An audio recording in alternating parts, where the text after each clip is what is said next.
Hello, Defects. He's your boy, Nikolai Yushkevich, coming to you live. Well, not really live, it's recorded video. You know how it goes. So the Defects asked me to come back. They dragged me out of Madripoor. I was having nice time. I was doing disco dancing with, the Baron Zemo guy. Okay? That guy got some moves, man. But the Defects wanted me to come in and do volume 6 of Cold Keys. So, you know how we do, my friends. Little bit for you, a little bit for me, okay? Defects. Let's roll the tape, boys.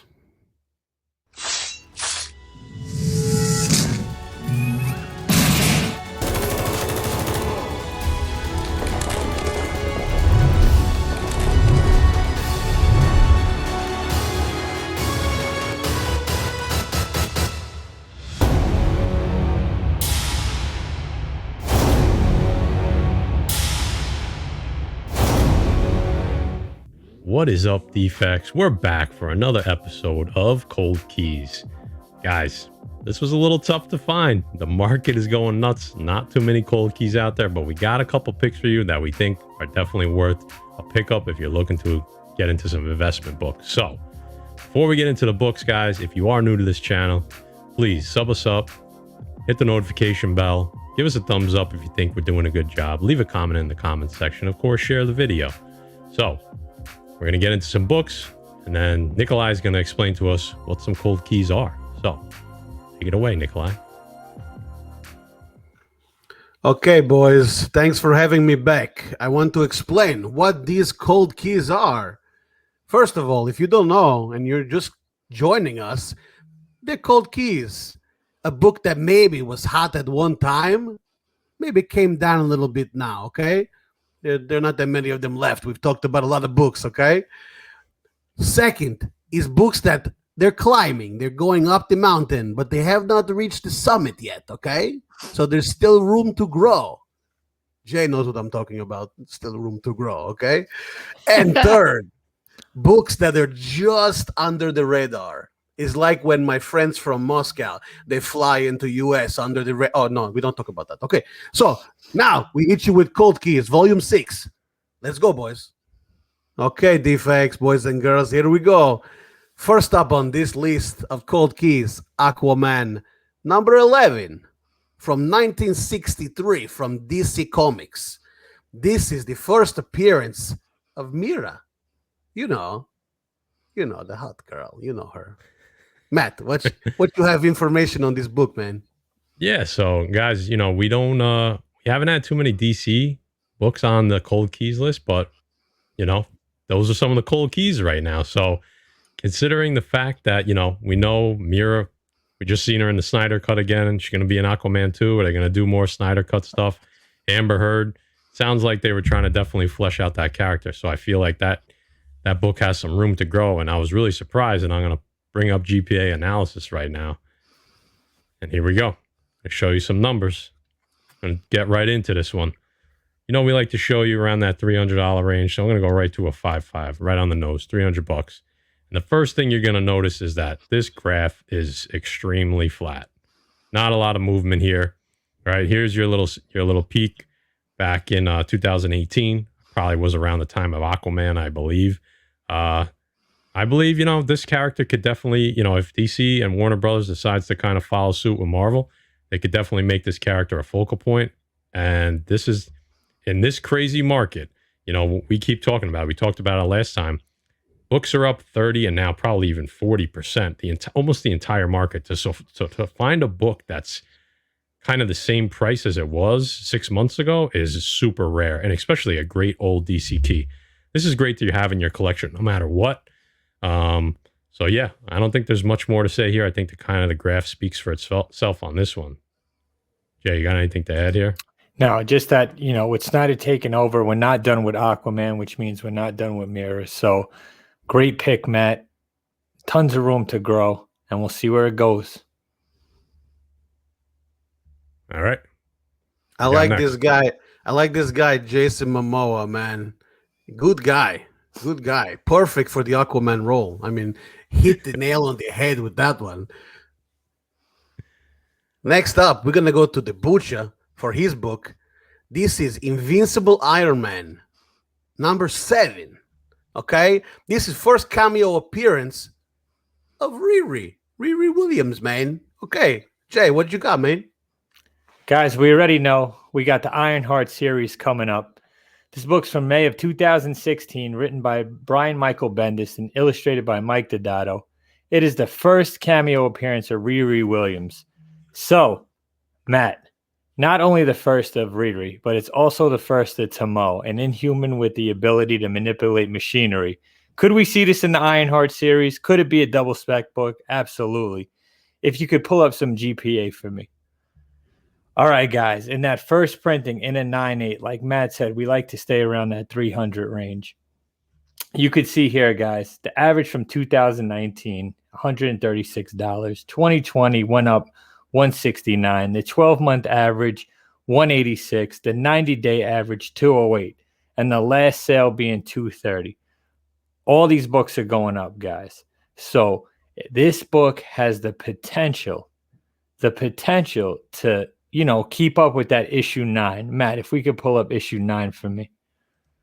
And issue 9, guys, we see the sales data here. Again, very low in 2019, 179. We have 2020 average of 309, which is up. The 12-month average of 356 and the 90-day average, look at that guy, of 446.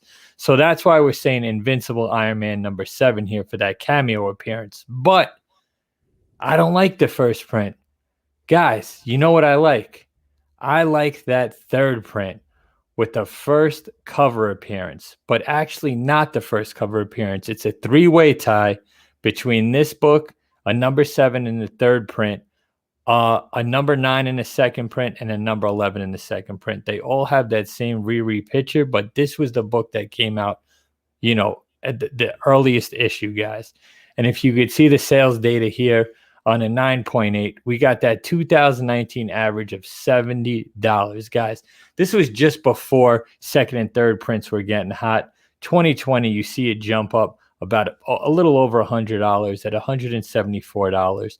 12-month average, $179. And then the 90-day average sale, $188, and then shot up to $240 on the last sale.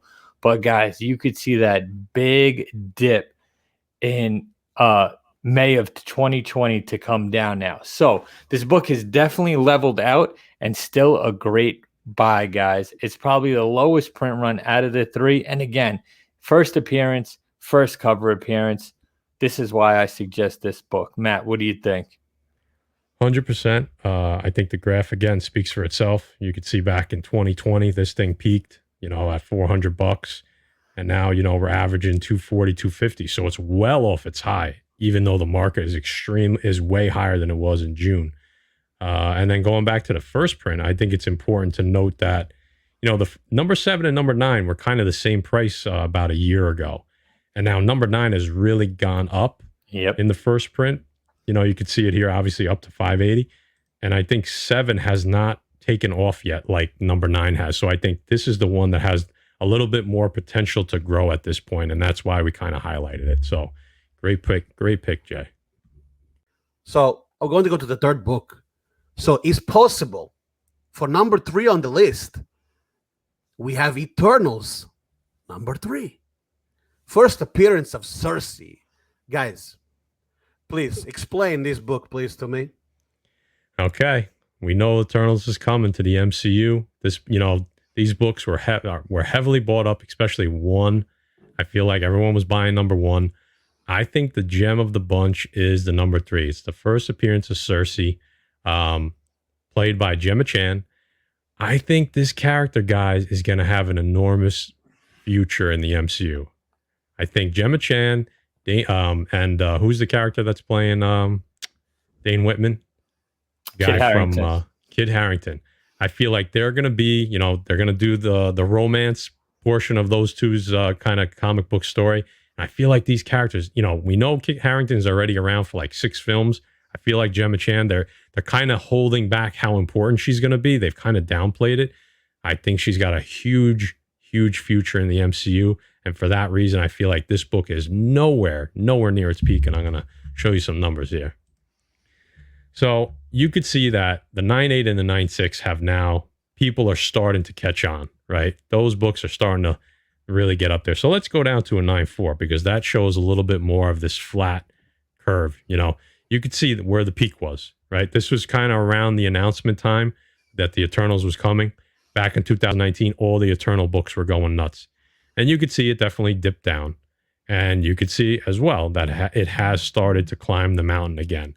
But we're nowhere near. Look at the high back in 2019, $330. Look at the high this year, $210. And we know, as we said, the market is up 30, maybe even 40% on most major MCU speculative books at this point. So for this book to only be at a high for the year of $210 and a 9.4, I think is absolutely way undervalued. And it's basically just, I don't want to say it's a hunch. You know, I think it's based on some stuff that I've read that they're really going to have, you know, the Black Knight and Circe kind of, I don't want to say be the, you know, kind of what takes, you know, the MCU forward into phase 4, 5, and 6, but they're definitely going to play a huge role.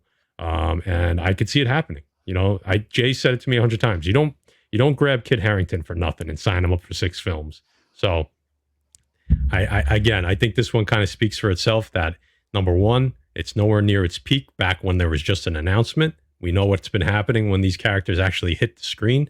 And number two, I think that people are undervaluing this book because they don't see how important this character is going to be going forward. Jay, am I right or am I wrong? You are right. And I'll tell you right now, Eternals #1 is going through the roof right now. And I think people are sleeping on the Eternals movie. I think it's going to bring to the table the same thing that Guardians of the Galaxy did. You know, people that are not comic book readers are going to be pleasantly surprised by the Eternals. And I think Eternals is going to set a lot of stuff up.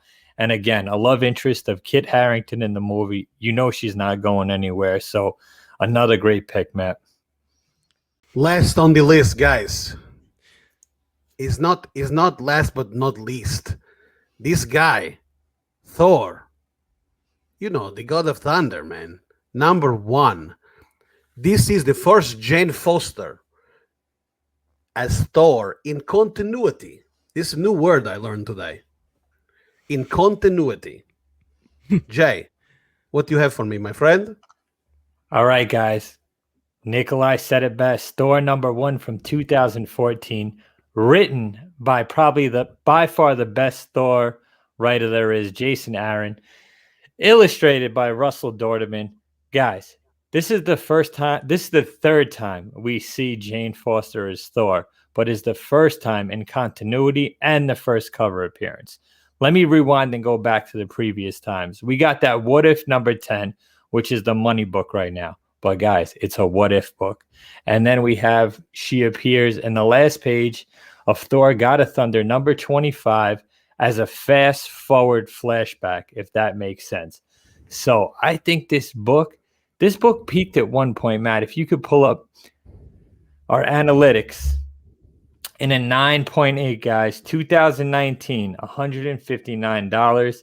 Came down in 2020 to $127. The 12-month average went back up a little bit to $156. The 90-day $215, and the last sold for $258. So again, May of 2019, when we got movie news, you could see it spiked up. You know, it spiked up, and then it kind of leveled out. We know the character's coming. We've seen how jacked she is in, you know, the set photos. So going forward, could Jane Foster be the next Thor? I could absolutely see it. And if, guys, we had a theme tonight. It was Ladies' Night. We had Riri. We had Mira. We had Cersei. And now we have Jane Foster, guys. So, again, an awesome story by Jason Aaron. First cover appearance and first appearance in continuity. Matt, what do you think about this pick? Listen, Jay nailed it. We didn't pick all female characters for no reason tonight. Marvel, the MCU, and it seems like the DCU is probably going to follow suit. They're going to start pushing female characters big time. You could see if you look at the chart there on the bottom, it says price range, and I put it on when it spiked. This book sold for $455 in a 9.8, right? We're averaging $250 right now. Okay, so again, a character didn't appear yet. The market is way higher than it was back in 2019. So if you don't think this book could see 450 again, I think you're seriously not, paying attention to the market. So again, is this the lowest the book has ever been? Absolutely not. But there's money to be made here still. Tough market right now. So we're doing some research. We're trying to find places where there is a little bit of money to be made. So wasn't that easy this month, right, Jay? Yeah, it's guys, it's been difficult. The market is so hot, like Matt said, 30 to 40% up on basically all these books. But the books we chose today, we know they're not necessarily cold because we know everything is climbing. But the potential to make money, guys, on all these books. Sure things, right? We know each one of these is a sure appearance. So you guys did good job picking books this week. I left all the girls in the club with Zemo, and now I come to the defects and you give me all the girls again. So I can't be upset at this. This is nice job.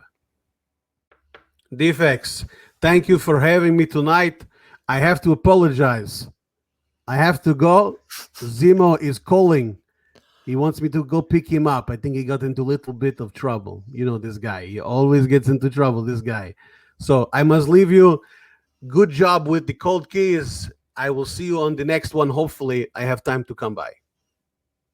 Do svidania. Thanks, Nikolai. Nikolai, the power broker, ladies and gentlemen. That's it. All right. Thank you, Nikolai. That was a lot of fun. Jay, good stuff tonight. Guys, it's getting difficult to find cold keys in this market. So next time up, that we're going to start digging a little deeper. We're going to go to second appearances. We're going to go to covers. We're going to go to origins. So don't worry. Stay tuned for next month. Got to make sure you hit that notification bell. So guys, also want to remind you, there's going to be an article over on CBSI's website. It's going to house this video. It's going to have a little write-up, but you're also going to get a bonus pick. You're going to get a bonus. You're going to get a 5th book over there from Ben at CBSI. So I think that about wraps it up for us. We're going to talk about our partners of the show, Mutant Beaver Comics, Canada's #1 online comic store. Use code DEFECTS10. Get yourself 10% off, guys. And of course, Express Comic Book Pressing. For all your cleaning and pressing needs, guys, code DEFECTS10 gets you 10% off. All the information is in the description. Again, if you are new, please sub up the channel. The notification bell is so important. Sometimes we drop a video, guys, and a few days later, those books explode. So that's how fast the market's changing. You gotta stay up to date with these videos. Hit the thumbs up if you think we did a good job. Leave a comment in the comment section and share the video, guys. So for the Pressable Defects, for Nikolai, for the Butcher 105, and myself, Matt Forge, catch you on the next video.